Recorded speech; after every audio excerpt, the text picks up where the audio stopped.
श्रीमद् भगवद गीता अध्याय 2 भाग 3। इससे पहले अध्याय 2 के भाग 2 में हमने देखा था कि भगवान श्री कृष्ण अर्जुन को समझाते हुए कहते हैं कि अंतःकरण निर्मल होने पर सभी दुखों का नाश हो जाता है और उस प्रसन्न चित्त वाले कर्म योगी की बुद्धि शीघ्र ही शांत हो जाती है।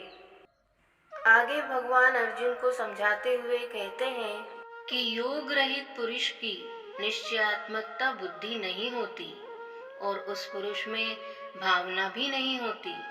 भावनाहीन मनुष्य को शांति नहीं मिलती और अशांत मनुष्य को सुख कहाँ, क्योंकि विषयों में विचरती हुई इंद्रियों से संयुक्त होकर मन बुद्धि को वैसे ही हर लेता है जैसे जल में चलने वाली नाव को वायु। इसीलिए हे महाबाहो, जिस पुरुष की इंद्रियों के विषयों में सब प्रकार से रोकी हुई होती है, उसकी बुद्धि स्थिर होती है।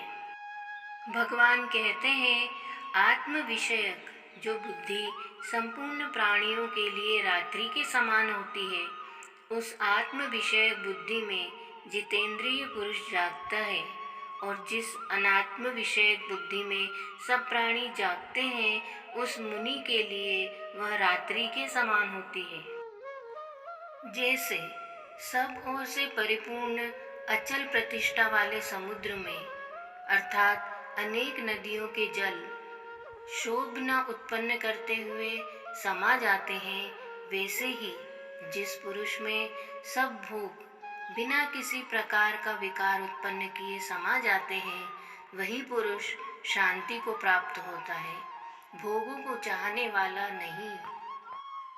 अर्थात जो पुरुष संपूर्ण कामनाओं को त्याग कर ममता रहित, अहंकार रहित और स्पृहा रहित हुआ विचरता है, वह शांति को प्राप्त होता है।